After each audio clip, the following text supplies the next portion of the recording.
Bonjour, excusez-nous encore pour le retard. On va commencer, malgré le fait que M. Camus est toujours dans le taxi, mais il va arriver dans quelques minutes. Et mon introduction, bon, il connaît plus ou moins, il connaît déjà ce que je veux dire. Vous êtes ici à la série de séminaires sur l'antisémitisme contemporain en France, organisée par le GSRL, le groupe Société, Religion, Laïcité au CNRS, et ISCAP, l'Institut d'études de l'antisémitisme globalisé et de géopolitique aux États-Unis, avec l'aide notamment de mes collègues Joël Alouche-Penaoun, Claudine Athias-Donfu, Paul Zawadzki, Glenn Feder et Charles Small. Je suis Günther Jekili et avec mes collègues responsables scientifiques pour le programme de séminaire. Le but de ce séminaire est de rassembler, je dirais, des chercheuses et chercheurs et tout public intéressé pour approfondir les analyses sur l'antisémitisme, pour discuter des réflexions, des thèses et des enquêtes sur le sujet. Le sujet de ce soir, c'est l'antisémitisme de la nébuleuse militante autour de Dieudonné Mbala et d'Alain Soral, avec une présentation de Jean-Yves Camus et Lisa Sanchez et Marc Ecker comme répondants. Jean-Yves Camus et Lisa Sanchez travaillent à l'Institut de Relations internationales et stratégiques, IRIS. Jean-Yves Camus est chercheur, essayiste et politologue français. Je suis sûr que vous êtes nombreux de le connaître déjà. Il est spécialiste de l'extrême droite et spécialiste des nationalismes et extrémismes en Europe. Il est par ailleurs membre du European Consortium on Political Research et membre de la Task Force on Antisemitism of the European Jewish Congress.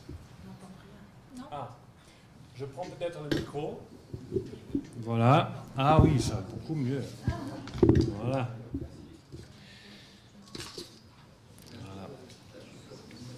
Monsieur Camus a dirigé un projet de recherche réalisé par l'IRIS pour l'Agence des droits fondamentaux de l'Union européenne, basé sur l'analyse de l'islamophobie aussi dans la presse française. Et il dirige aussi, je crois, l'Observatoire des mouvements de radicalité politique. C'est là aussi... Sous l'autorité de la Fondation Jean Jaurès. Ah voilà. Et Lisa Sanchez travaille avec lui dans cet observatoire et aussi à l'Institut de Relations internationales et stratégiques. Non. Non. Ah pardon. Dans DILCRA aussi. DILCRA, c'est la délégation interministérielle de la lutte contre l'antisémitisme et le racisme. Tous les racismes. Tous les racismes. Et Lisa Sanchez, elle est spécialisée dans d'observer les réseaux sociaux. Donc, si j'ai bien compris, cette délégation fonctionne depuis janvier ou décembre dernier. En fait, il y a eu Bonjour à tous. Alors, je ne sais pas si la DILCRA, ça vous dit quelque chose.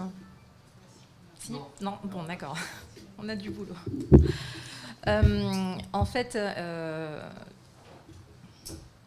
la DILCRA existe depuis un peu plus d'1 an. Il y avait un préfet auparavant, une équipe précédente, et Gilles Clavreul, qui était conseiller à la cellule intérieure de l'Élysée, donc auprès du président.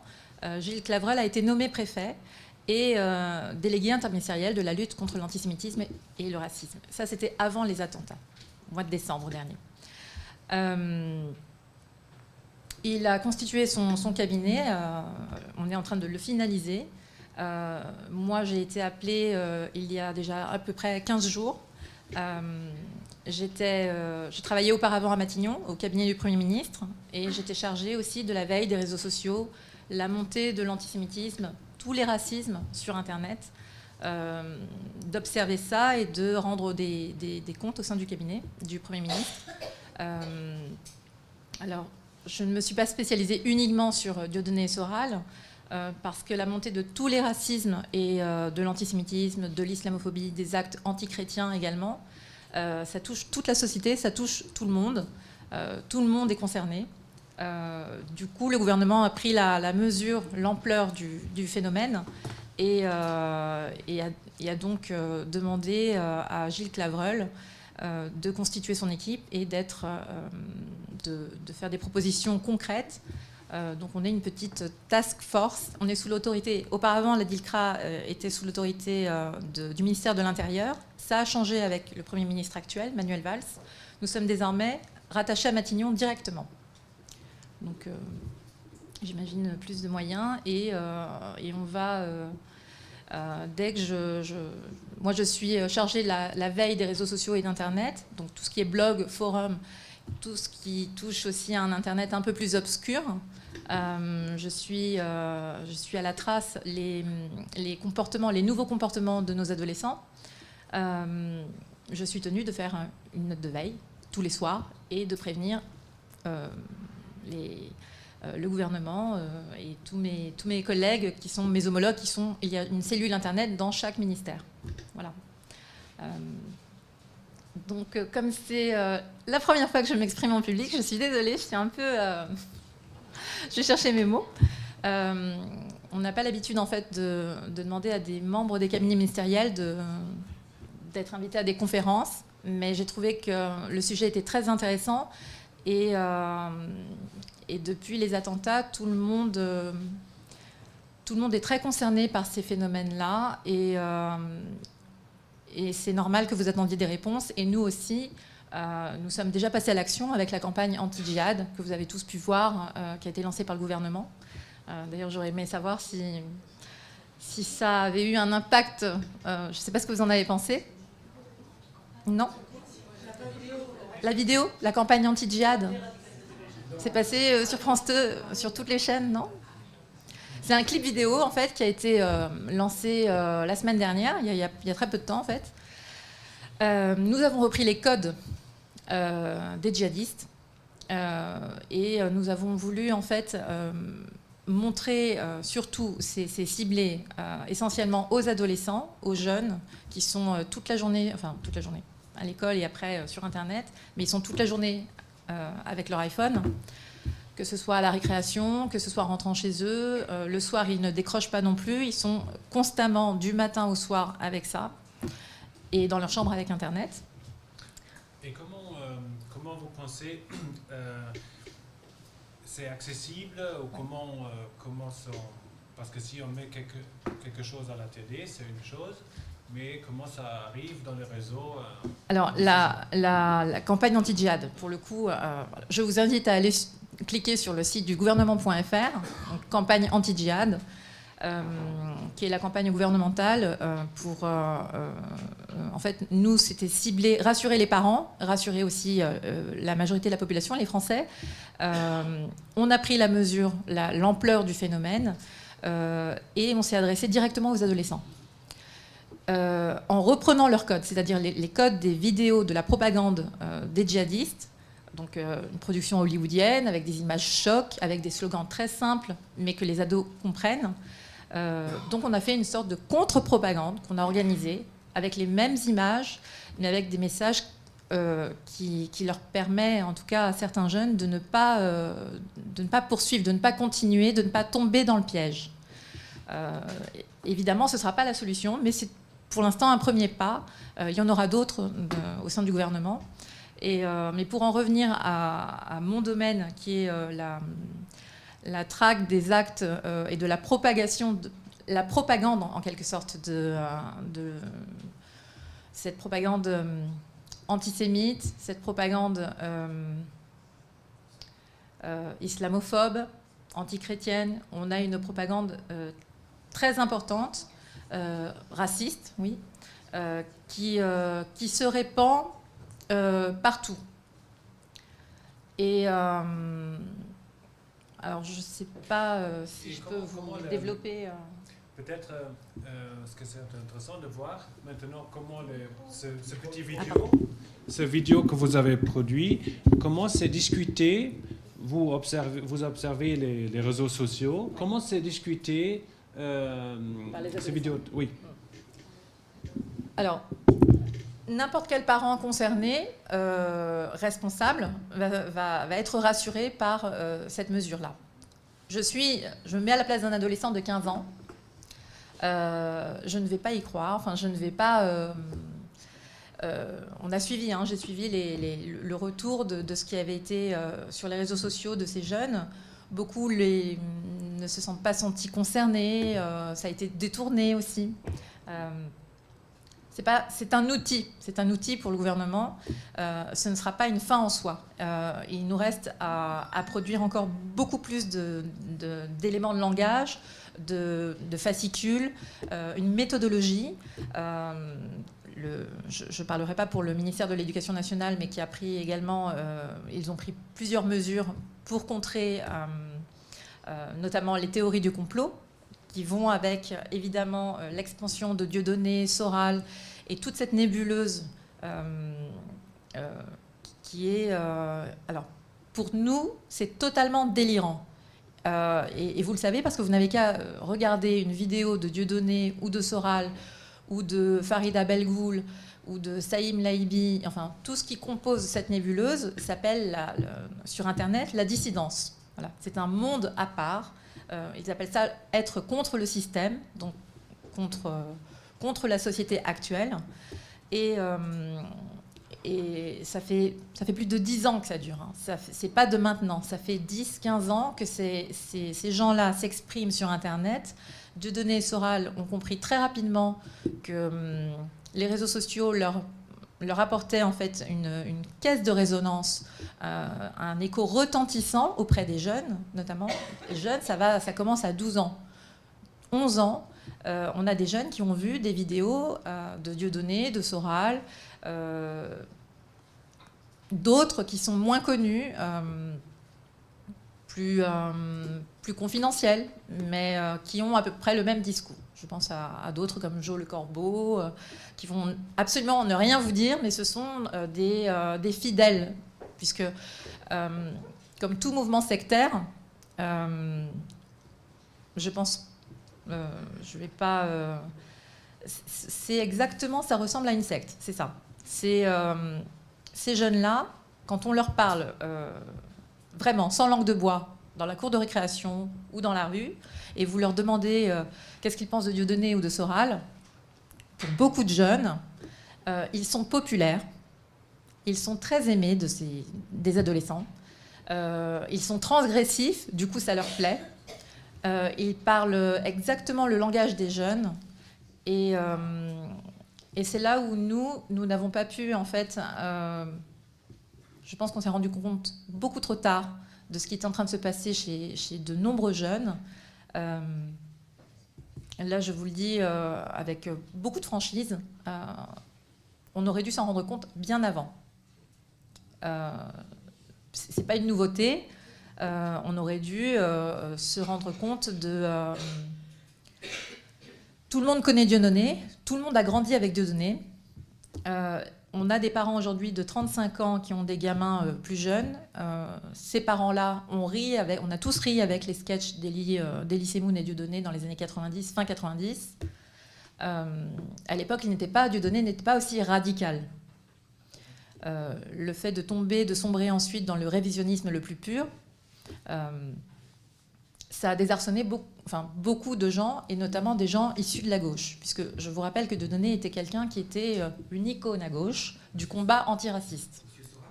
Monsieur Soral aussi, merci. Aussi. Du coup, ça a été compliqué à l'entendre, ça. Ça a été compliqué à l'entendre. Et on voit les dégâts aujourd'hui que ça fait. Donc, pour en revenir à Dieudonné, qu'on a tous connus, nos enfants ne les ont pas connus comme nous, c'est-à-dire qu'eux, ils découvrent quelqu'un qui fait des vidéos, qui est un comique. Nous, on doit leur expliquer, ce n'est pas un comique, c'est un homme politique qui se sert de l'humour pour faire des meetings. Ces spectacles, là, il fait une tournée en province, ça marche, il y a des gens qui achètent les tickets, il y a beaucoup de jeunes, ça va de 13-14 ans jusqu'à 40-45 ans. Franchement, c'est tout un panel très large. Je ne peux pas vous dire le profil type de quelqu'un qui adore Dieudonné, qui rit de ses blagues, parce que ça peut être monsieur tout le monde. C'est ça le problème. C'est pas, on ne peut pas les pointer du doigt et dire lui c'est un nazi. C'est pas comme ça que ça marche. Ce serait beaucoup plus facile de vous dire, de vous imaginer une caricature. En l'état, ce n'est pas la réalité. Et c'est tout le problème qui passera par l'éducation et combattre l'ignorance. Et ça passe par l'école. L'école et ensuite la responsabilité des parents.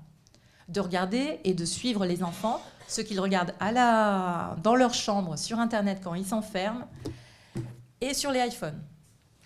Parce que ça, sur les iPhones, tous les jeunes regardent la vidéo qui fait 1 million de vues de Dieudonné, ou la dernière vidéo où Soral est assis sur son canapé Ikea, et qui fait rire les ados. Parce que ça fait rire, parce que c'est drôle, ils ont des sketchs, des punchlines, ça fait pareil. Nous, en tant qu'adultes, parce que nous, on a un recul suffisant et nous avons la culture qui va avec, nos ados ne l'ont pas. Voilà le problème. Pour eux, nous, on est dépassés, on est des ringards, on ne comprend pas. Eux sont morts de rire à chaque vidéo. Chaque vidéo qu'ils consultent, qu'ils cliquent, moi, je parle avec des jeunes tous les jours, donc du coup, je m'en rends compte. La dernière vidéo de Soral, c'est du business. C'est-à-dire que si vous voulez voir la vidéo de Soral, il faut payer. Désormais, il faut payer. Voilà, il faut cliquer pour voir toute la vidéo, il faut payer. C'est imparable, c'est du business, c'est du fric qu'il se fait sur le dos de tous ces adolescents. C'est pas 200, hein, c'est pas 500 adolescents, ce sont des milliers, voire des millions, puisque Dieudonné fait des millions de vues sur ses vidéos. Et Soral, un peu moins, parce que Soral a un discours plus idéologique, beaucoup plus... Soral joue avec les mots, il est beaucoup plus malin que Dieudonné, parce que lui, il donne des conseils de lecture aux adolescents. Et il y a quelque chose que j'ai découvert il y a quelques années, qui m'a sidérée. Des jeunes m'avaient expliqué que nous ne lisions... Enfin, on ne lit pas les classiques. Ils n'en ont rien à faire, ça les gonfle. En gros, c'est ce qu'on m'a expliqué. En revanche, quand Soral donne des conseils de lecture dans sa vidéo, il y a 2-3 bouquins comme ça qu'il conseille de lire. Ça va leur ouvrir l'esprit. Donc, quand un gamin va à la FNAC, il ne va pas trouver ce type de bouquins-là. Souvent, ce sont des ouvrages censurés, qui n'existent plus, qui sont des ouvrages révisionnistes. Soral et Dieudonné sont toujours en train de faire des clins d'œil à Faurisson. Il y a des jeunes de 12, 13, 14 ans qui savent qui est Faurisson, qui connaissent Faurisson. On a une chanson, Chohanana, vous en avez entendu parler peut-être, qui est une chanson donc révisionniste. Donc on a une chorégraphie avec Chohanana qui a été dupliquée plusieurs fois. La vidéo a été censurée. On a une partie des jeunes ici en France qui rit, qui trouve ça drôle. Ce sont des adolescents qui n'ont pas le recul nécessaire. Quand on leur parle de la Shoah, pour beaucoup, c'est encore un discours qu'ils ont déjà entendu. Vous l'avez tous vu pour les 70 ans, pour les commémorations qu'il y a eu lieu il y a quelques semaines. Moi, j'étais sur les réseaux sociaux, j'observais, et effectivement, on a eu des tweets, on a eu des commentaires sur Facebook. Il suffit d'aller sur la page de Facebook de Dieudonné ou de Soral, mais on découvre des pages amies sur chaque page Facebook ou chaque page de Soral, ce qu'on appelle la dieudosphère. Les ados qui se sentent plus proches de Soral, on les appelle les Soraliens, eux-mêmes s'appellent les Soraliens, et ceux qui sont beaucoup plus proches et sympathisants de Dieudonné, c'est-à-dire qu'il l'accompagne lorsqu'il est convoqué à la 17e chambre correctionnelle, lorsqu'il avait participé à des manifestations, je crois que c'était pour Jour de colère, ou à la dernière manifestation Charlie, il avait expliqué sur sa page Facebook qu'il s'y rendait. Donc on a des jeunes qui le suivent. Soral et Dieudonné sont devenus des icônes, intouchables. Nous, en tant qu'adultes, on a beau leur expliquer que ce sont des personnes qui font de la politique, qui ont un discours révisionniste, dangereux, illégal. Les jeunes ont l'impression qu'on s'acharne sur Dieudonné, Soral et tout ce qui s'appelle la nébuleuse sur Internet de la dissidence. Parce qu'il y en a beaucoup d'autres. Dieudonné et Soral sont juste la pointe de l'iceberg, si je dirais. Enfin, si c'est possible de le dire comme ça. Il y en a encore une dizaine de personnages comme ça qui font rire. Et comme ils font rire nos adolescents les adorent. Bonjour Jean-Yves. Bonjour, je suis vraiment content.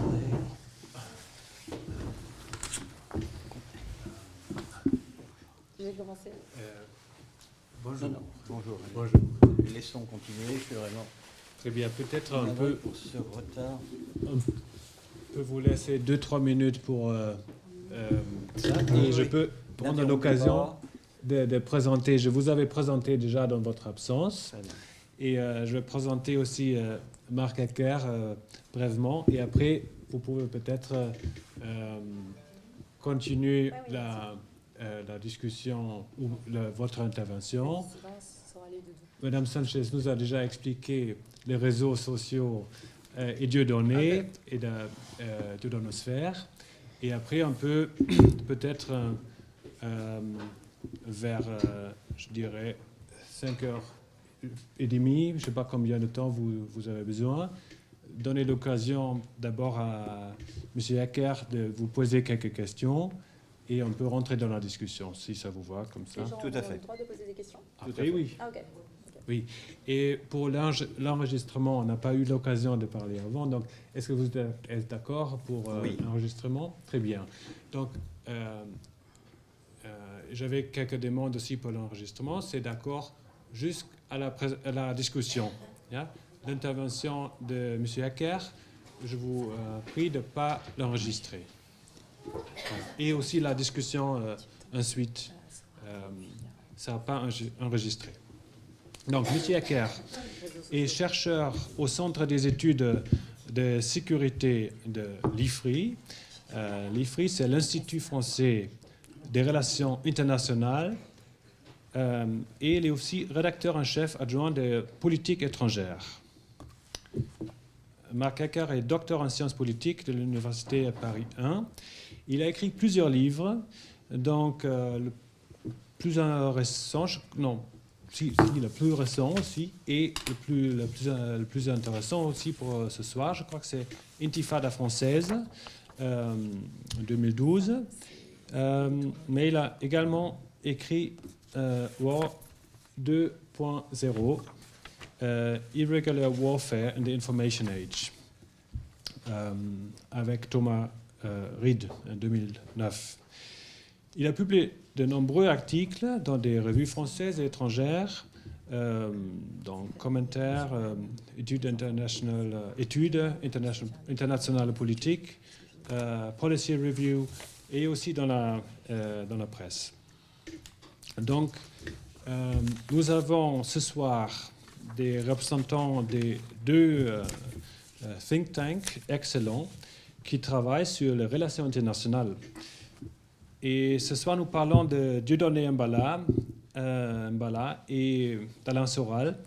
Et je pense que nous allons voir vite aussi que ces deux extrémistes de droite, maintenant, comme on a su, ils étaient de gauche avant, ont des relations et des implications surtout internationales. J'étais très étonné ou frappé même de ce film qu'il a fait, L'Antisémite, un film de M. Mbala. Et il était produit avec le soutien de la République islamique d'Iran. Et moi, j'interprète ce film comme un rêve assez ouvert d'un antisémite. Et vous avez aussi dans ce film cette scène sur Shoah Nana et d'autres qui sont devenus peut-être cultes aussi pour beaucoup de jeunes. Donc, je ne veux pas tarder et je veux laisser la parole à M. Camus. Bonsoir, je suis encore une fois navré pour ce retard absolument énorme. Je vais essayer de rattraper le temps perdu.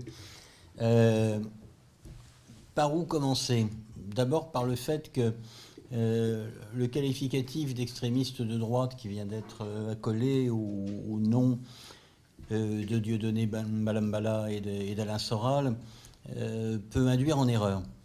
Il peut induire en erreur parce qu'incontestablement, si l'un des protagonistes a fait un bout de chemin avec l'extrême droite, et qu'on peut aujourd'hui, moyennant d'ailleurs un certain nombre de réserves, le classer sur cette partie-là du spectre politique, pour ma part, je n'y classe pas Dieudonné.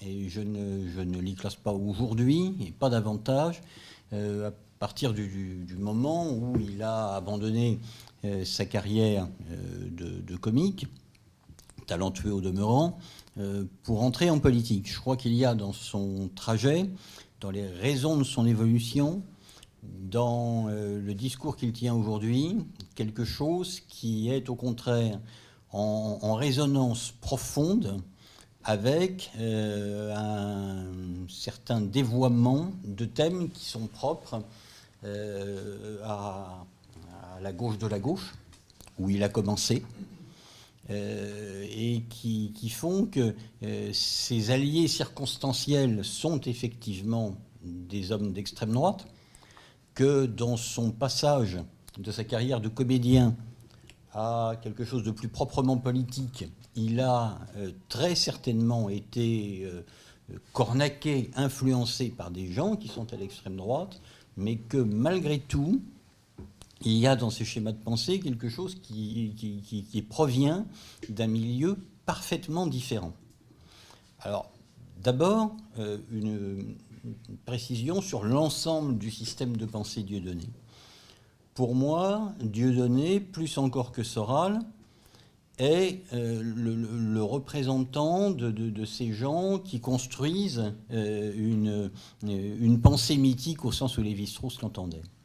C'est-à-dire que ce sont des gens qui construisent un raisonnement logique à partir de ce qu'on appelle en anglais bits and pieces, hein, des pièces et des morceaux, qui peuvent chacun pris séparément être conformes à la réalité, mais que celui qui construit une pensée mythique raboute à sa manière pour en faire un système, pour établir entre ces bits and pieces des liens de causalité qui en fait n'existent pas. Et c'est en fait ce type de pensée-là qui construit la théorie du complot. C'est-à-dire que, par exemple, pour avoir un point d'application très contemporain de cette façon de voir le monde, prenez ce qui se diffuse aujourd'hui sur les sites soraliens, sur les sites, alors je ne sais pas si on doit dire dieudonistes, dieudoniens, dieudonnesques, et sur d'autres sites conspirationnistes qui en sont proches. Je pense en particulier à Panamza, qui est un exemple absolument frappant. Vous prenez plusieurs faits qui séparément sont exacts. Exemple. Dans l'un des véhicules utilisés par les frères Kouachi se trouve une pièce d'identité oubliée. Un autre fait, il y a une vidéo qui est réalisée depuis un toit-terrasse de l'action contre Charlie Hebdo par quelqu'un qui se trouve être là pour des raisons qu'il peut expliquer, qui sont des raisons professionnelles, tout ça est parfaitement clair. Bon.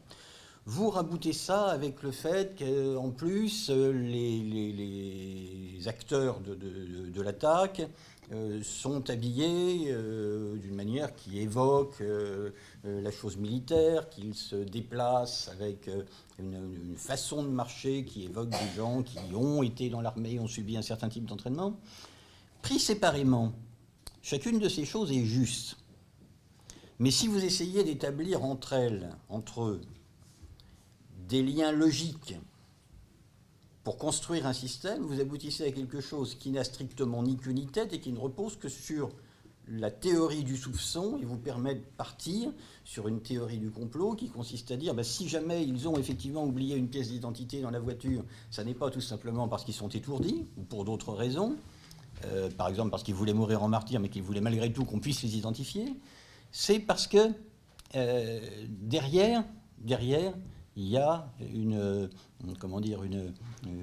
manipulation et que par la suite, on a déposé cette pièce d'identité-là pour brouiller les pistes. Bon. Et puis celui qui a tourné la vidéo, mais pourquoi il était là? C'est quand même quelque chose qui n'est pas naturel. Il n'aurait pas dû être là. Donc s'il était là, c'est que quelqu'un lui avait dit d'être là.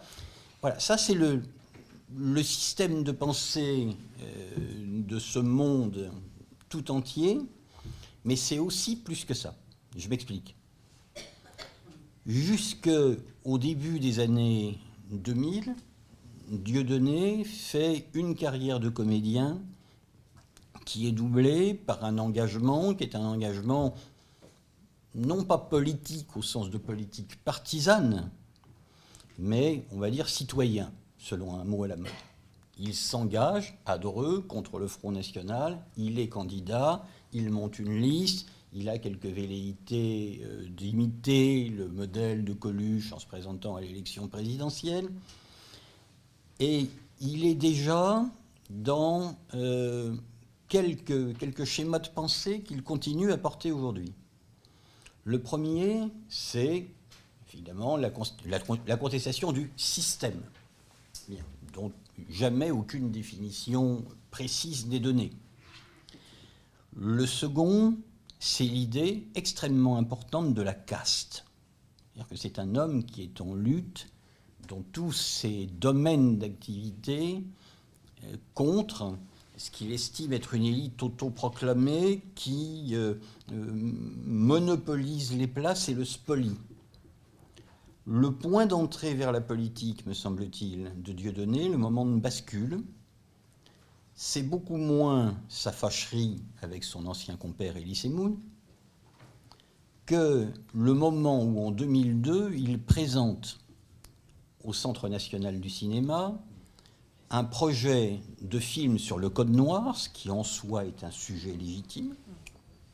Il dépose donc, comme tout réalisateur de film qui veut des subventions publiques, un dossier, et ce dossier est rejeté. Il n'a pas son avance sur recette, il ne peut donc pas produire le film. Il aurait pu se poser la question de savoir s'il n'y avait pas une raison de rejet de sa demande qui tenait tout simplement au fait que le dossier était mal ficelé. Certitude que, pour ma part, j'ai acquise en enquêtant un petit peu sur le sujet. Lui considère autre chose. Son film dérange. Son film dérange pourquoi? Parce qu'il dérange. Le sujet dérange. Donc si le sujet dérange, la caste lui coupe le robinet des subventions et il ne peut pas faire ce film. De surcroît, horoscope référence, à cette époque, la personne qui est à la tête du Centre national du cinéma est juive. La question n'est pas de savoir d'abord si la décision est remontée jusqu'à lui, c'est pas évident après tout. La décision elle est prise par une commission collégiale. La question n'est pas de savoir si cet homme a un préjugé quelconque contre Dieudonné, je pense qu'à l'époque il ne le connaît pas, et s'il n'a pas envie, parce qu'il est juif, qu'il y ait un film sur le Code noir. Lui interprète ça comme le signe que la caste, et à l'intérieur de la caste, le noyau dur de la caste, les juifs, en fait, ont décidé de mettre un veto à toute tentative d'exprimer une pensée. Alors il faut prononcer là le mot-clé, le mot dont il se repaisse dans cette complosphère, dissidente. Voilà. Et c'est à partir du moment, je crois, ça n'est qu'une piste, où il touche véritablement du doigt lui-même cette espèce de plafond de verre et où il a l'impression véritablement qu'on l'interdit de produire, qu'il verse dans d'abord la volonté d'aller en politique et vers la partie la plus anti-juive de son discours. Mais il a en même temps d'autres obsessions qui m'interpellent. Il a d'abord, ça va vous sembler paradoxal, l'obsession du métissage. Il est lui-même métis. Il se marie avec quelqu'un qui lui donne des enfants qui sont également métis, puisque son épouse actuelle, en tout cas, n'a aucune origine ni ultramarine ni africaine, est originaire de Bordeaux, sa propre mère étant originaire de Nantes. Et je crois qu'il ne conçoit pas, c'est pour ça que je dis qu'il n'est pas d'extrême droite, un monde sans métissage. Il valorise le métissage. Or, dans son esprit, qu'est-ce qui s'oppose le plus au métissage? Ce sont les Juifs. En vertu du mythe évident de la pureté raciale des Juifs. Les Juifs sont un peuple qui ne se mélange pas. Les Juifs sont comme tous les autres peuples. C'est une communauté de gens qui se déclarent juifs et qui sont d'origine extrêmement diverse. Il n'y a pas un fond racial juif. Lui est fermement persuadé, au contraire, que le propre du judaïsme, c'est de mettre en question sa volonté de voir le monde se métisser. Et vient s'ajouter à cela quelque chose de beaucoup plus personnel et de beaucoup plus intime. C'est que dans le premier cas, sa mère est de Nantes, et que dans le second cas, son épouse est de Bordeaux. Autrement dit, non mais je pense qu'il y a là quelque chose qui n'est pas du tout de l'ordre de la psychologie de comptoir. Il est travaillé, c'est un questionnement identitaire qui est légitime, là encore, par la question des origines familiales ou du noyau familial qui provient de deux lieux qui ont été les principaux ports par lesquels s'est effectuée la traite. Et il est exact que les bourgeoisies locales se sont très largement constituées et enrichies et ont prospéré sur la traite. Mais cette question le renvoie aussi à ses propres origines. Où était la famille de ma mère au moment où la traite était en train de battre son plein? Et où était la famille de mon épouse au moment où la traite était en train de battre son plein? Je signale d'ailleurs, c'est une incidente, que sur la question de la traite, on a oscillé dans cette affaire du système Dieudonné qui consiste à expliquer que la traite est un système mis en place par les Juifs, ce qui est évidemment démenti par les stipulations du Code noir, à des dénégations venues notamment de certains milieux communautaires juifs, mais pas seulement, consistant à affirmer que jamais les Juifs n'avaient été mêlés à la traite, ce qui, dans un cas comme dans l'autre, est une manière d'hystériser le problème qui est historiquement faux. Il y a eu effectivement un certain nombre de Juifs, faisant notamment commerce entre les Juifs originaires des Pays-Bas notamment, qui par la suite ont émigré vers les Antilles néerlandaises et vers le Suriname, qui ont été largement impliqués dans la traite. Une partie d'entre eux ont ensuite émigré vers le sud des États-Unis et ont constitué certaines des communautés pionnières de Juifs installés dans le sud des États-Unis, qui aussi vivaient pour partie du commerce de la traite. Mais au lieu d'avoir une vision de la question qui consiste à dire « oui, ok, il y a eu des Juifs qui étaient impliqués à titre individuel dans la traite des Noirs, parce que c'était à l'époque malheureusement un métier comme un autre », il a systématisé la chose en expliquant qu'en fait, c'était une preuve de la capacité des Juifs à l'exploitation raciale. Et la défense qui a été mise en place, des fois assez maladroitement, consistait non pas à dire « oui, effectivement, à titre individuel, il y a eu des cas de », mais à dire « non, jamais il n'y a eu de cas de ». Bon, on voit bien comment, dans les deux cas, il y a quelque chose qui cloche. À partir de 2002-2003, Dieudonné bascule effectivement dans la politique. La question, c'est de savoir comment, par qui, pourquoi. Alors, pourquoi? Je crois qu'il y a incontestablement dans le personnage je dirais pas une identification christique, mais il y a en tout cas une volonté d'être à la fois... Il y a une volonté de puissance, je crois, il y a une volonté de compter, et il y a une identification à la figure du martyr, incontestablement. Et être en politique, C'est aussi être celui qui prend des coups, celui qui a la caste contre lui, les médias contre lui. Je crois qu'il se plaît dans ce rôle, qui est aussi un rôle qui l'incite à aller à chaque fois plus loin dans les provocations qu'il énonce.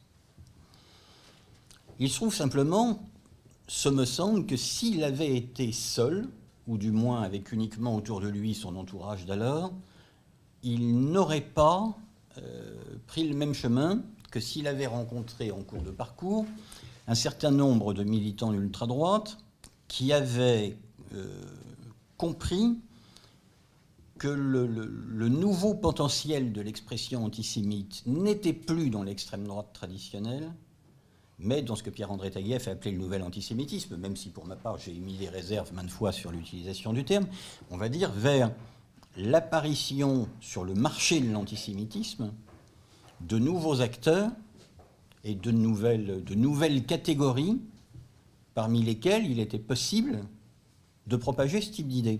Donc c'est très intéressant de voir comment, on a beaucoup parlé du petit groupe de militants du GUD, de militants gravitant à la périphérie de l'extrême droite, qui avaient à un moment donné pris en main Dieudonné et s'étaient greffés sur le théâtre de la Main d'Or pour être, d'une certaine manière, les inspirateurs idéologiques de Dieudonné. Eh bien, c'est très intéressant de voir comment ces militants ultra-droite ont compris qu'en fait, le vivier n'était plus chez eux-mêmes, mais dans ceux qu'ils combattaient,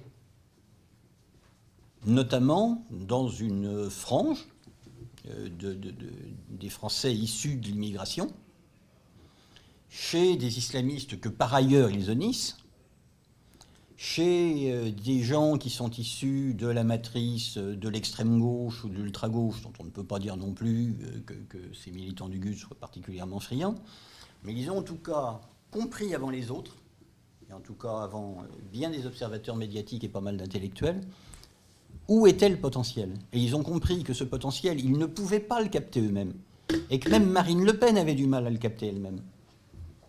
Mais que par contre, Dieudonné le pouvait, puisqu'il avait son passé de militant antiraciste, puisqu'il était précisément le symbole de la France du métissage, et puisqu'il maîtrisait les codes des couches sociales que depuis des années, il travaillait par son travail, par sa présence de comique. Donc on a en fait en face de nous quelqu'un qui n'est pas un militant d'extrême droite, mais qui a été incontestablement pris en main par cette mouvance-là, en particulier à partir du moment où atterrit dans le paysage un Alain Soral qui, en fait, passe, paraît-il, du Parti communiste au Front National, n'a jamais été véritablement certain de ce qu'il a fait au Parti communiste. Et, à vrai dire, il n'est pas évident qu'il ait été autre chose que simple militant encarté. Mais à partir du moment où Alain Soral voit que son aventure au Front National est terminée, donc en 2009, au moment des élections régionales de 2009, la conjonction se produit entre les deux individus.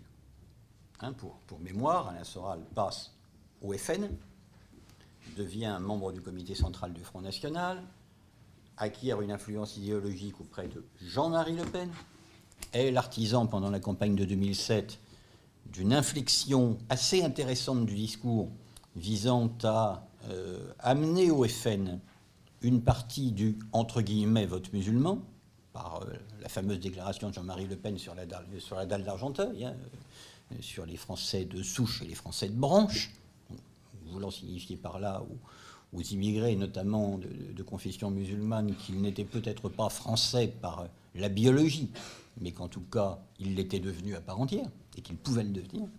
C'est Alain Soral qui est derrière.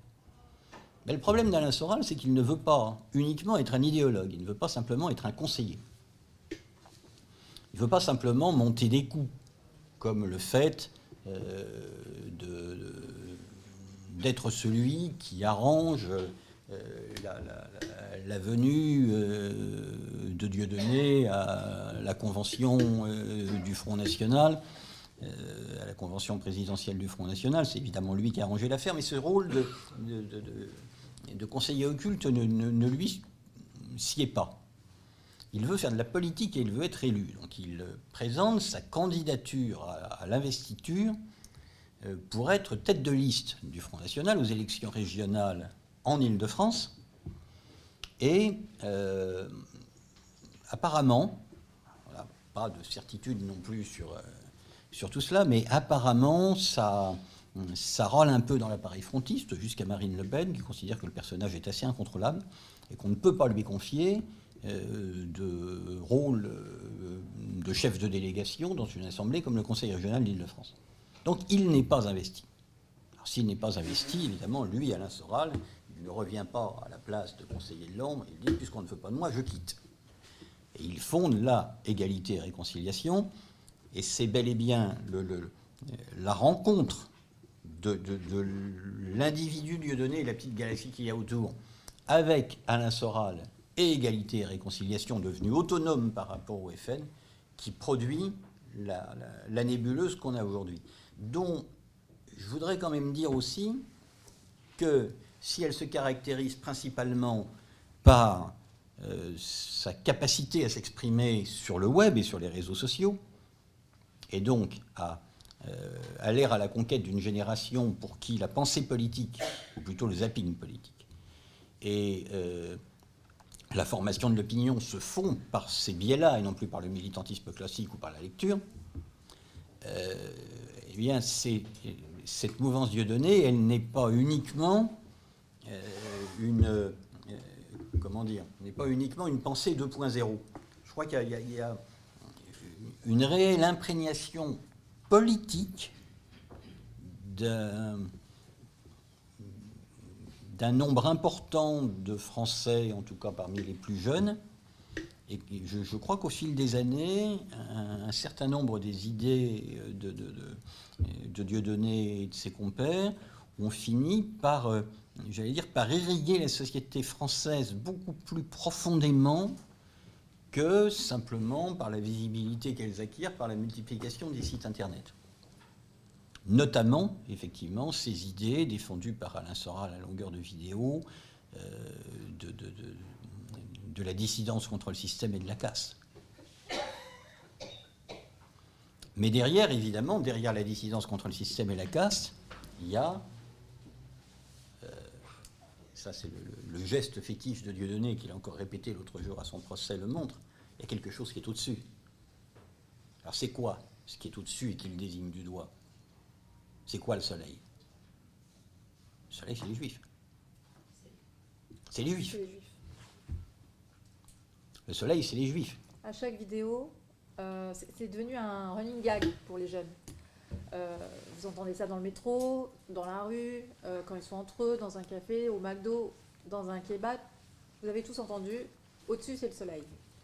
Il y a un véritable merchandising. En plus, ils vendent des t-shirts, des mugs, n'importe quoi, avec « au-dessus, c'est le soleil ». En montrant, vous savez, le doigt comme ça. « Au-dessus, c'est le soleil », c'est une expression propre à Dieudonné, à Soral. Des milliers de gens, c'est un signe de ralliement. Potage pour certains, mais il y a un geste, une connotation politique antisémite, tout le monde le sait. Entre les jeunes, tout le monde le sait.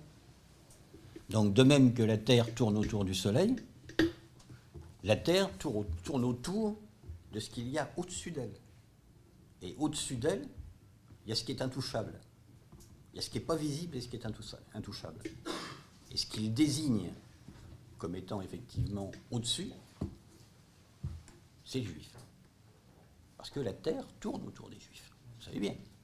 Ils sont la cause efficiente de tous les malheurs du monde. Et c'est eux, par ailleurs, qui le dirigent. Donc, l'impensé de Dieudonné et la pensée d'Alain Soral, ou plutôt d'ailleurs le pensée, parce qu'il ne se censure finalement pas tant que ça, c'est bel et bien les Juifs.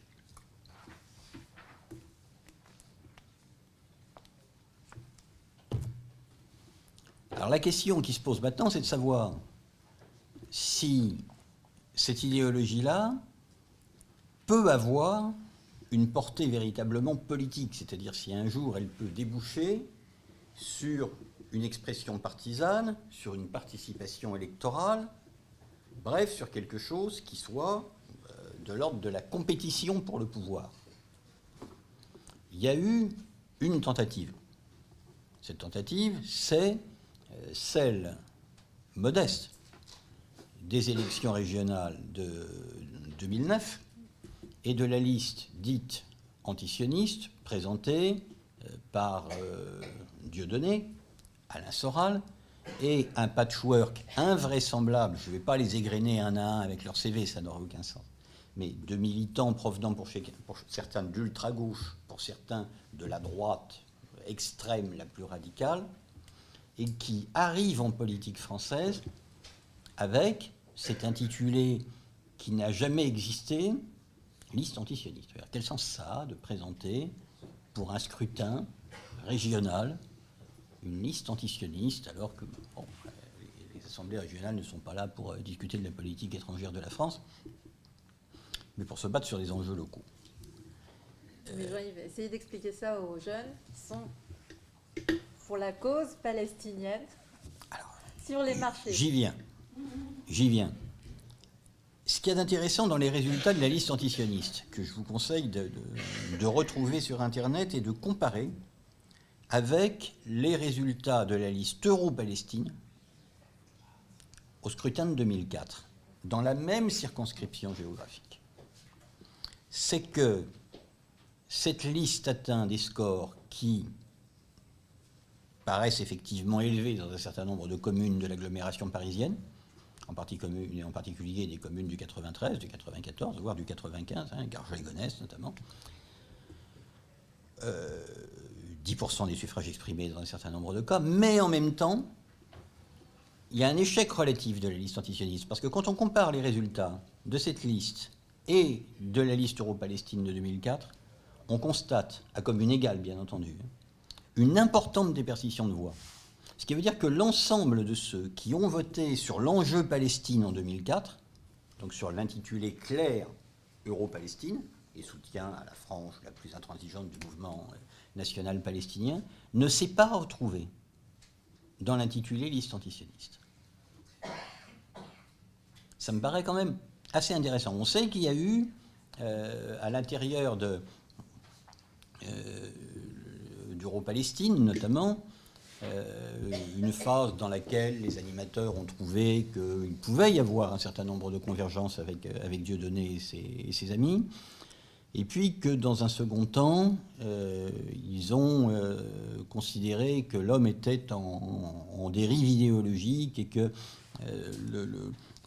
j'allais dire, quand on faisait un bilan avantage-inconvénient, pour eux, il était davantage un boulet qu'un atout.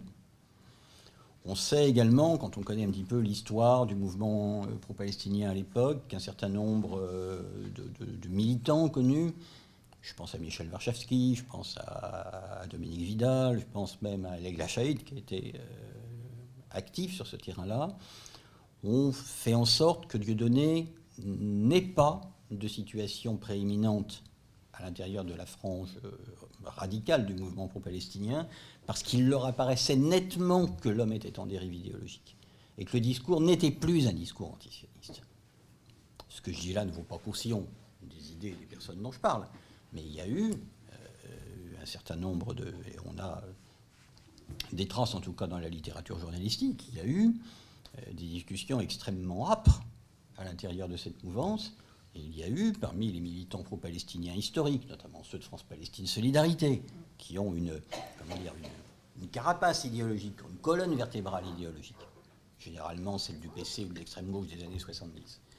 Il y a eu un signal d'alarme qui a été lancé, consistant à dire attention, cet homme vous amène peut-être des voix, il est peut-être effectivement entendu par une frange de la jeunesse des quartiers, comme on l'appelle, mais il ne laissera pas le mouvement pro-palestinien indemne, parce qu'incontestablement, ce qu'il défend, ce n'est pas l'antisionisme.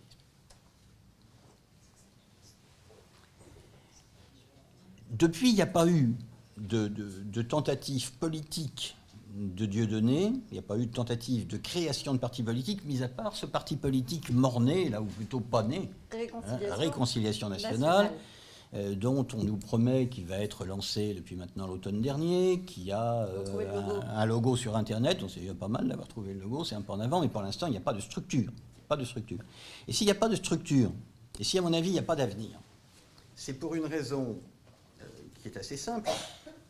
Vous ne pouvez pas passer votre temps à expliquer à vos ouailles sur Internet que le système politique est verrouillé, que la caste contrôle tout, que le monde est contre vous et que de toute façon, ça ne sert à rien de faire de la politique, puisqu'on sait très très bien que les Juifs tiennent tout en bas. Donc de toute façon, le système est clos.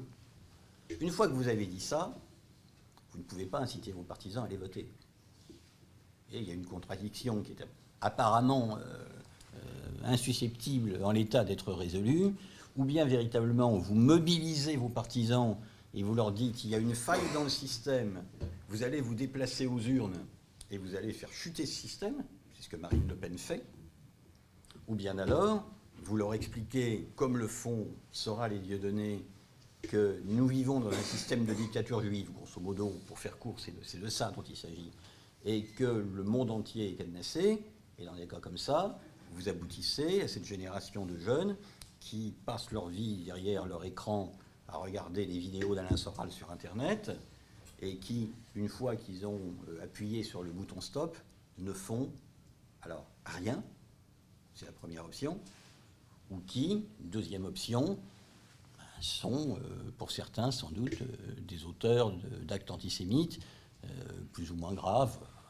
graffiti, injures, mails d'intimidation ou de menaces, messages postés sur les réseaux sociaux, mais qui en tout cas ne vont pas en politique. Ce qu'il y a de, j'allais dire, de rassurant dans le bilan qu'on peut faire aujourd'hui de la mouvance, c'est qu'au fond, ça n'embraye pas sur une mobilisation militante. Ça remplit des salles.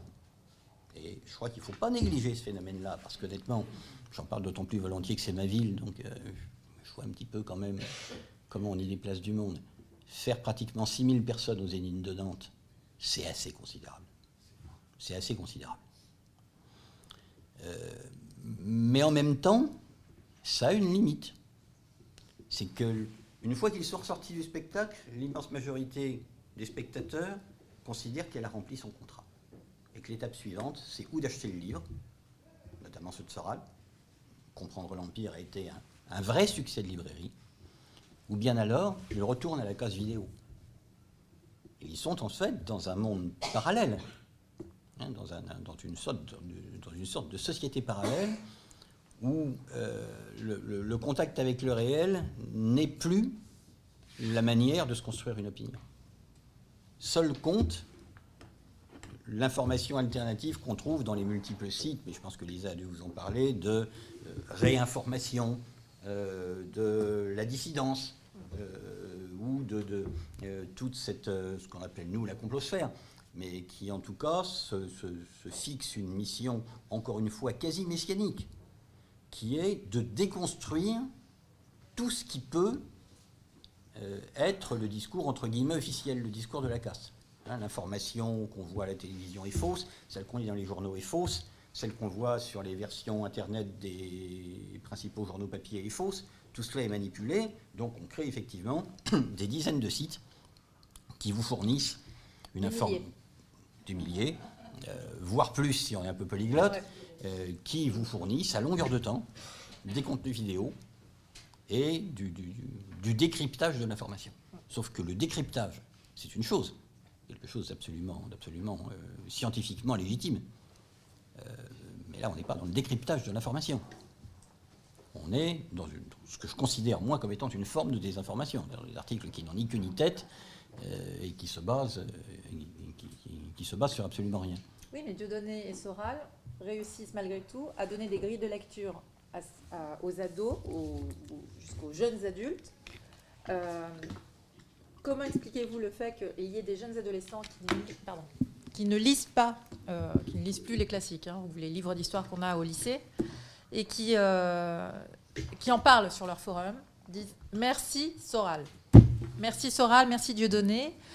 C'est la première fois que je lis un bouquin contre l'Empire ou d'autres. » Ils lisent les bouquins. Alors, ils mettent peut-être 1 mois à les lire, ou plus, parce que je lis les témoignages de la... Oui, ils disent généralement qu'ils mettent quand même du temps à les lire. Oui, mais ils les lisent, Jean-Yves. Avant, ils ne lisaient pas. Mais ils lisent. On est bien d'accord. Donc, il y a quelque chose qui se passe pour ces jeunes-là. Ils découvrent la lumière, ils découvrent qu'ils ont un cerveau, qu'ils l'utilisent. Et Soral, en fait, a compris qu'en les valorisant, il leur dit, vous êtes manipulés, mais vous avez ouvert les yeux, vous êtes quelqu'un d'important, j'ai besoin d'avoir votre avis, j'ai besoin d'avoir votre soutien. Donc c'est une communauté. Il est malin, Soral. Dieudonné, c'est pareil. Il marche à fond sur l'affectif, sur l'émotion. C'est une contre-société. C'est pas seulement une... Oui, c'est une communauté, c'est aussi une contre-société. Alors c'est une communauté, beaucoup d'articles ont insisté là-dessus. C'est aussi, passez-moi l'expression, une communauté tirelire. Oui, je l'en parlais. Bien évidemment, l'appartenance à la communauté a un coût, au sens propre du terme. C'est-à-dire il faut mettre à la sébille. Pour acheter les bouquins de Soral. Pour acheter les bouquins, pour acheter les t-shirts, pour acheter les casquettes, pour acheter les badges. Vous savez, les peluches Dieudonné. Au bar du théâtre de la Main d'Or, ah oui. Au bar du théâtre de la Main d'Or, je veux dire, vous êtes pressé à la consommation et vous payez en liquide. Un merchandising. Voilà, payez en liquide. Ce qui est en plus de ça une énorme erreur de marketing vis-à-vis Ils ont lancé une population qui ne paye pas en liquide. Une banque d'assurance, Ananas. Voilà. Qui en règle générale, paye par carte. Mais vous ne payez pas par carte. Vous avez la manne sonnante et trébuchante. Pardon ? C'est le seul élément réel. Ah ben c'est un élément tangible, mais c'est un élément de fâcherie, c'est aussi. Alors ça, c'est un petit peu la consolation, évidemment, des adversaires de Dieudonné et de Soral. C'est que c'est une mouvance qui est extraordinairement fragile parce qu'elle repose sur des conflits d'ego, sur des conflits d'ego qui sont doublés de conflits d'argent. C'est-à-dire que on va revenir quand même à des fondamentaux un petit peu plus sociologiques. Quand vous êtes un entrepreneur sectaire, puisque c'est bien de ça dont il s'agit, il ne peut y avoir qu'un gourou à la secte. Voilà. Les jeunes qui regardent les vidéos de Dieudonné et Soral et de toute cette nébuleuse de la dissidence, pour beaucoup, ont été amenés, évidemment, alors soit par curiosité, soit par intérêt, parce qu'ils se sentent identifiés à la cause du djihad international, quoique le terme djihad n'ait pas le même sens pour nous qu'il est pour eux, pour ces jeunes, notamment issus de l'immigration.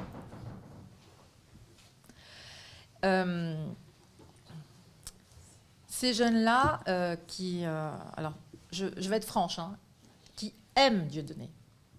Il est populaire. C'est un grand frère, c'est un père pour certains, c'est un professeur pour beaucoup, comme Soral. Leurs meilleurs amis.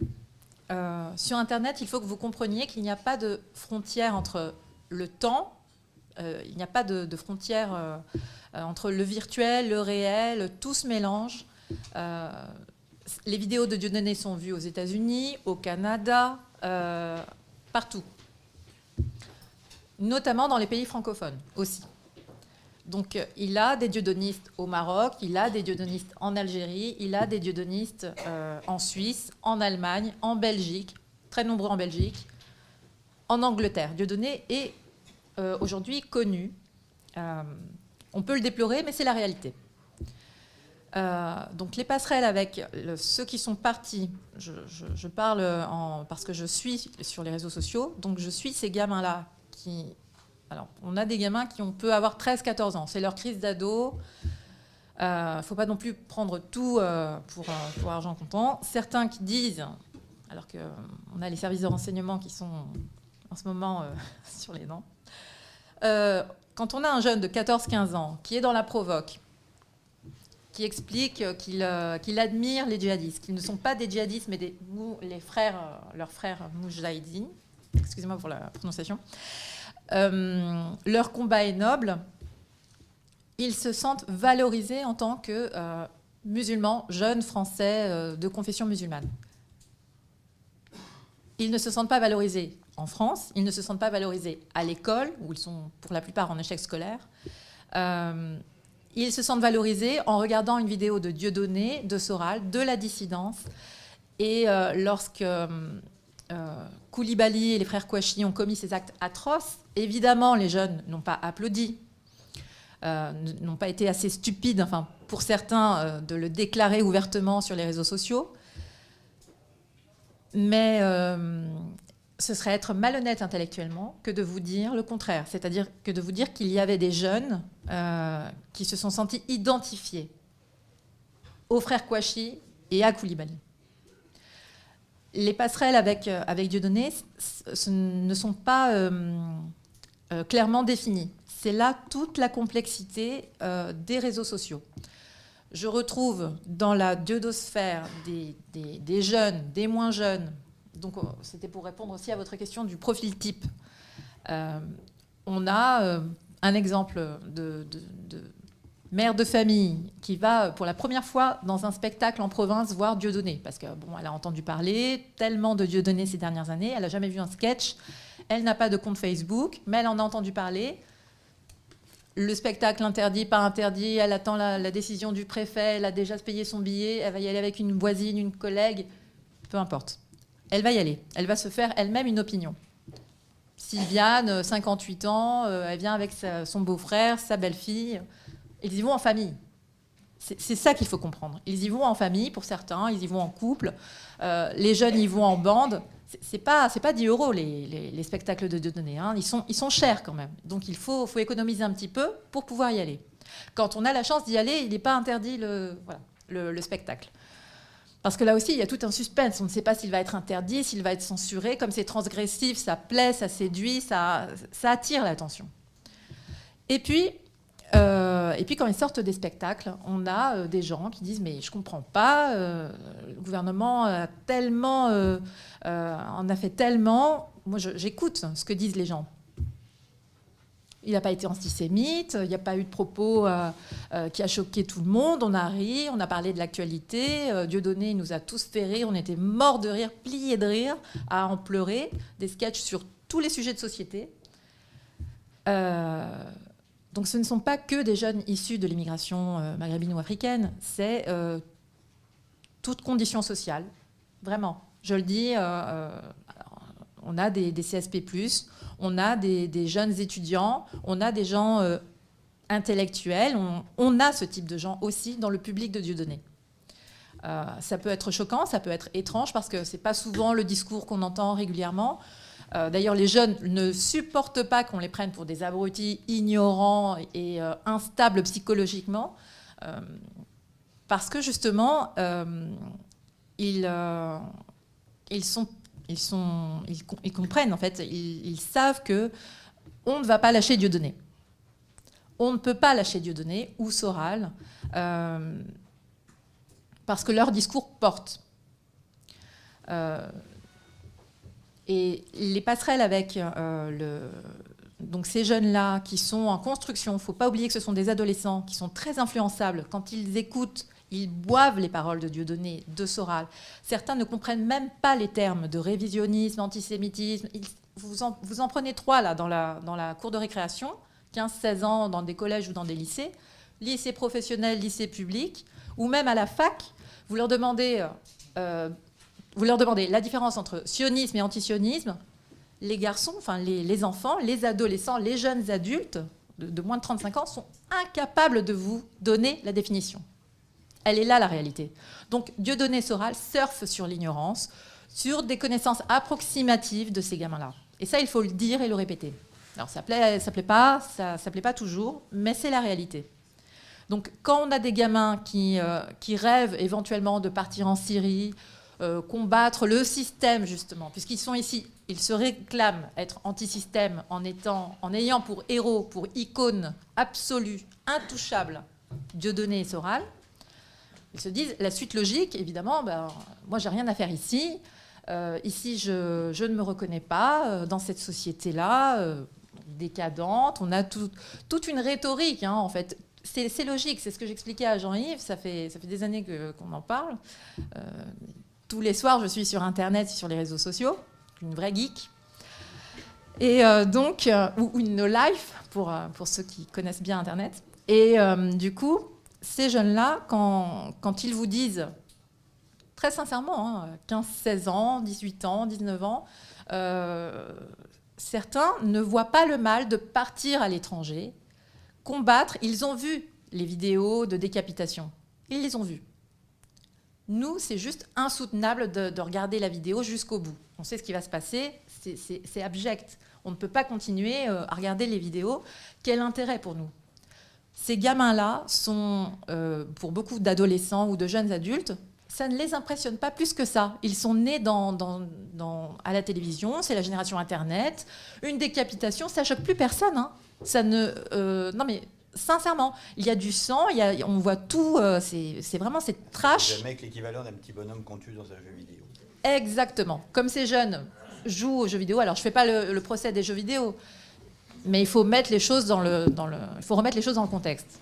On a des jeunes, beaucoup, garçons et filles, qui sont fans des jeux vidéo très très violents, qui voient des films très violents. Une décapitation de plus ou de moins en vidéo, ça ne choque personne. Quand on a une page Facebook, on la like, c'est-à-dire on aime la page de Dieudonné et on est abonné aux pages de Dieudonné. Si on va sur des sites djihadistes ou voir des vidéos comme ça, évidemment qu'on ne fait pas le lien parce que tous les jeunes ne sont pas stupides. Ils savent qu'en ce moment, il y a des services de renseignement qui suivent tous leurs faits et gestes. Donc ils ne sont pas abrutis, ils ne vont pas incriminer Dieudonné ou Soral.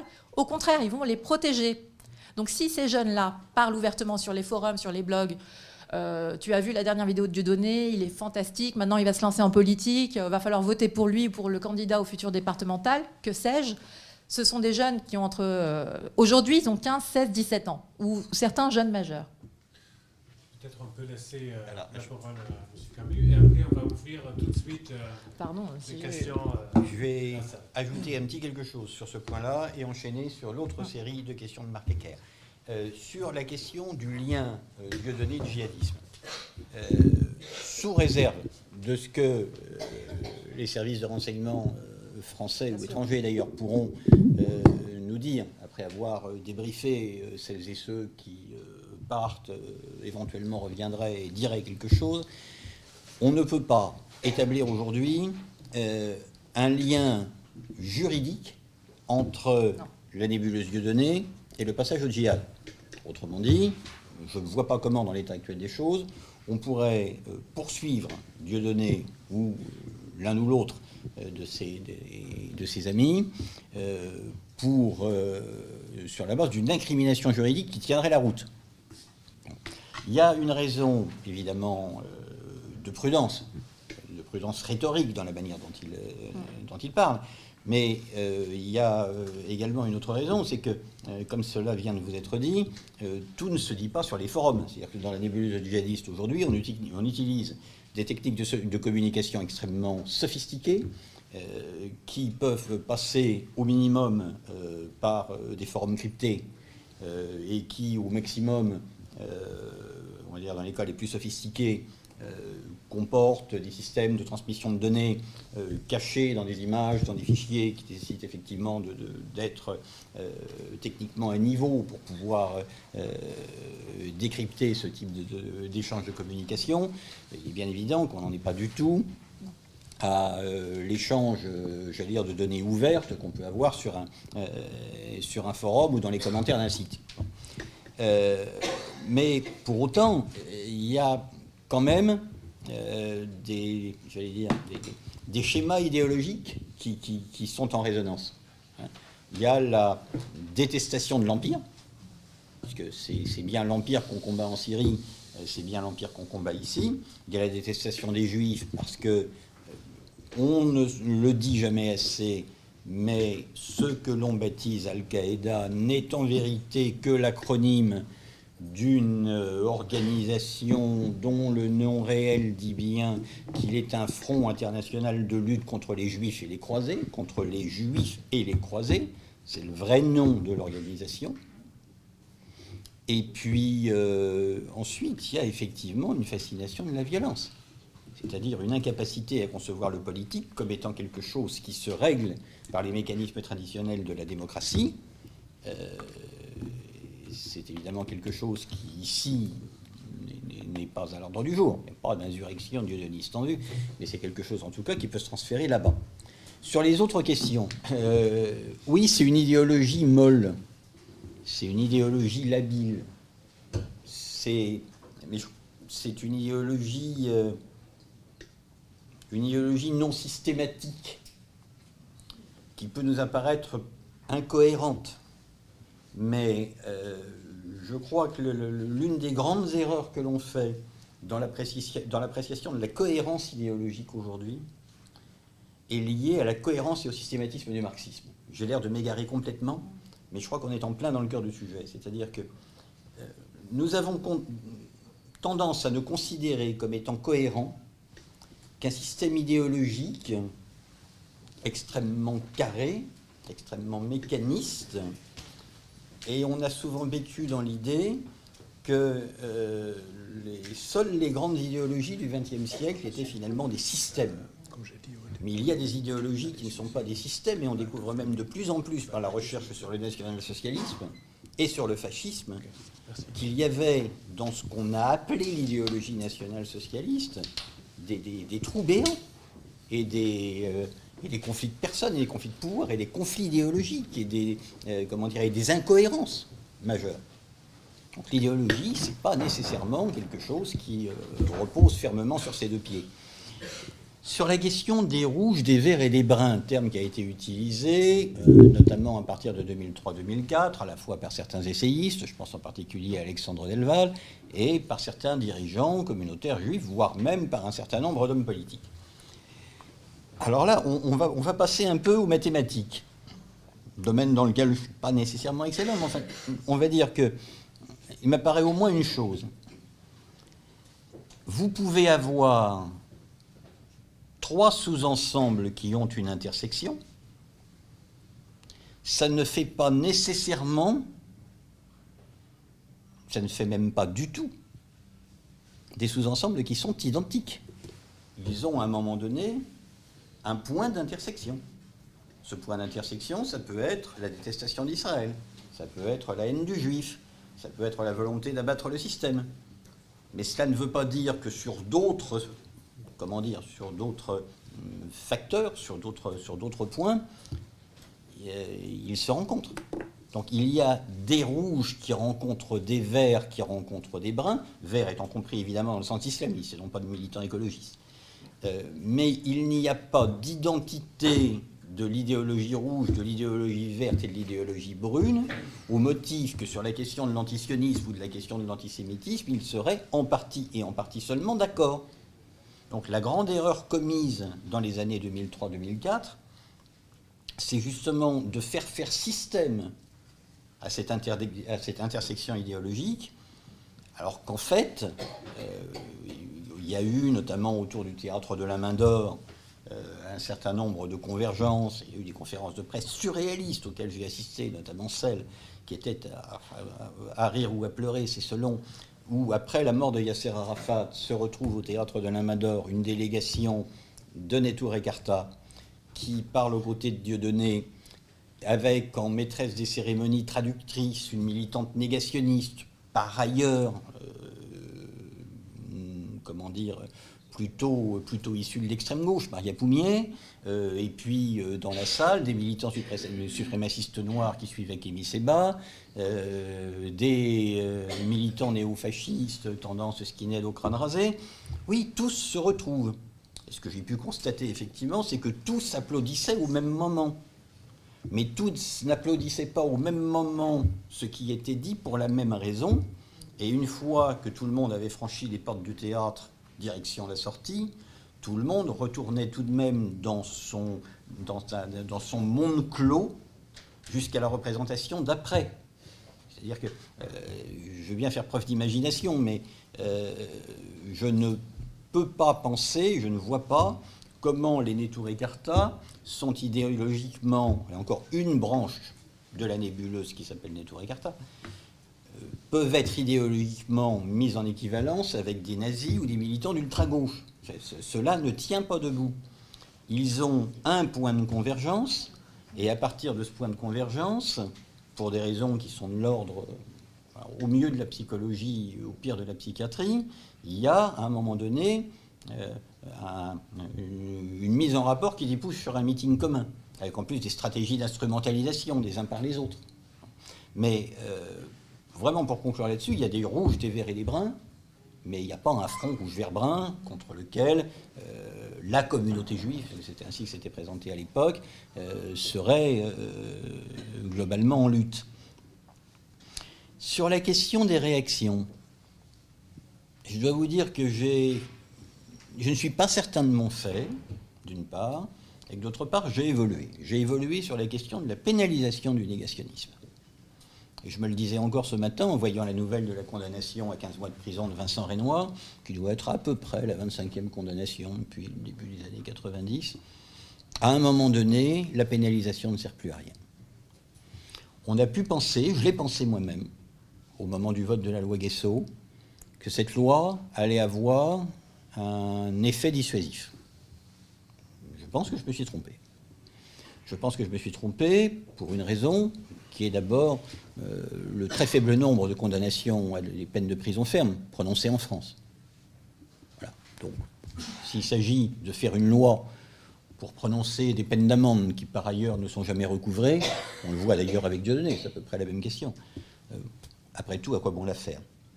Et puis, deuxièmement, il y a à un moment donné des militants qui sont tout simplement des militants pathologiques et qui, au contraire, recherche justement la posture christique du type qui est régulièrement mis en prison tous les 6 mois parce que dès qu'il sort de prison, après avoir été condamné pour négation de la Shoah, il reposte une vidéo, refait un texte, ressort une revue qui lui vaut aussitôt de passer devant le même juge qui évidemment l'envoie aussitôt généralement dans la même prison ou dans une autre.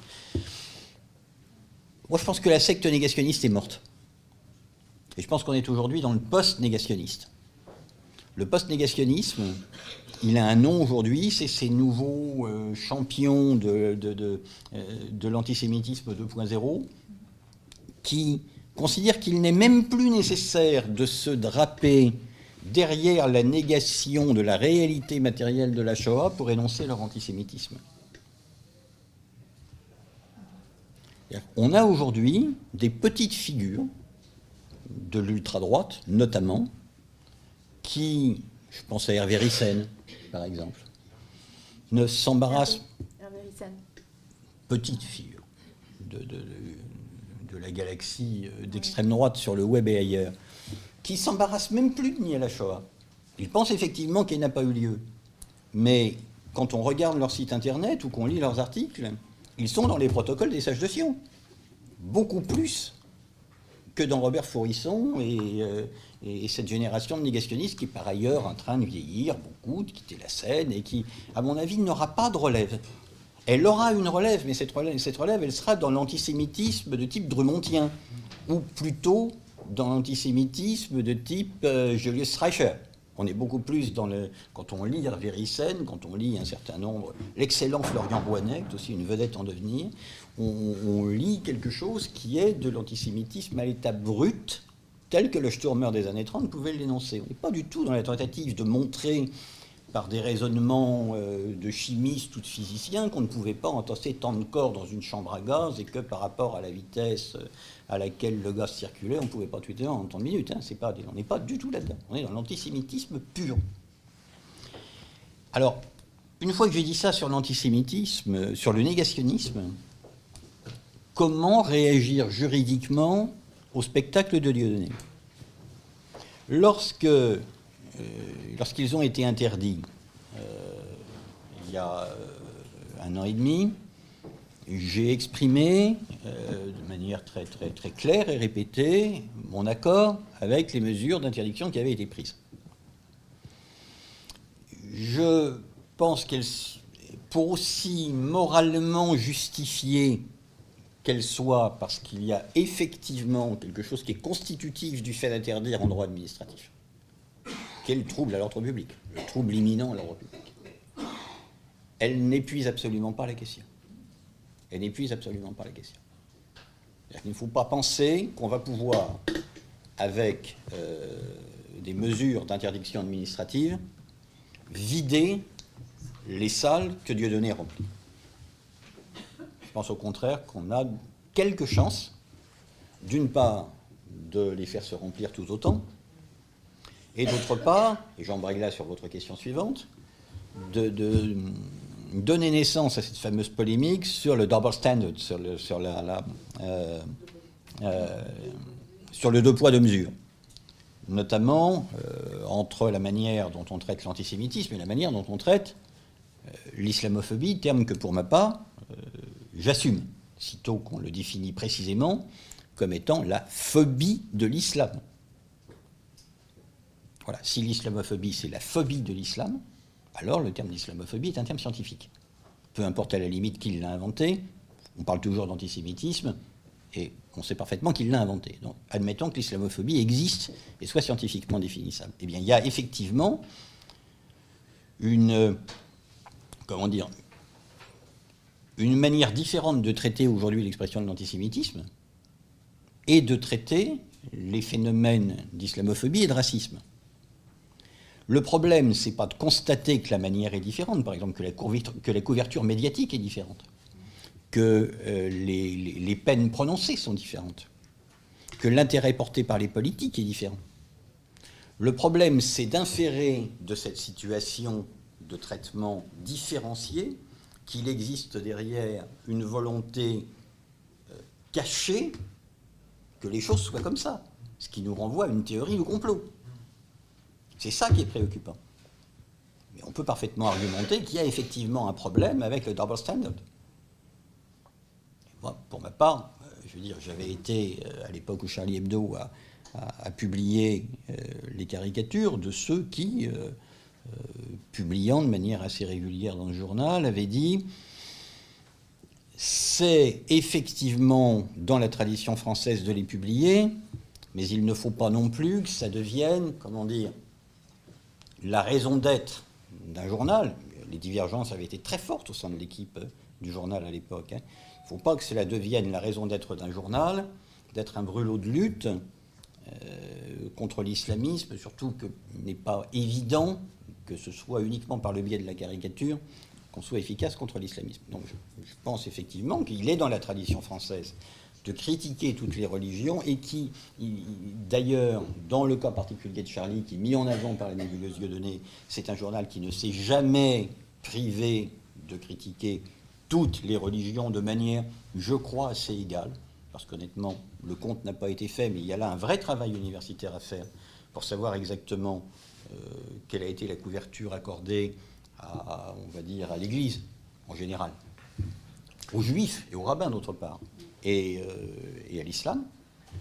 Mais on a effectivement ce problème qui risque d'empirer si l'on multiplie les interdictions administratives, de voir des gens dire « oui, mais attendez, dans le domaine de l'islamophobie, on interdit quoi ?»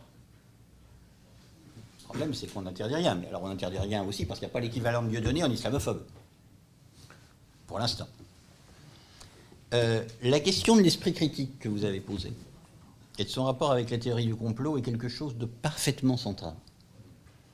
Parce que la théorie du complot, finalement, comme le négationnisme des origines, ça n'est jamais que de l'hypercriticisme. Ça n'est jamais que de l'hypercriticisme. Aux sources de Faurisson, il y a l'hypercriticisme.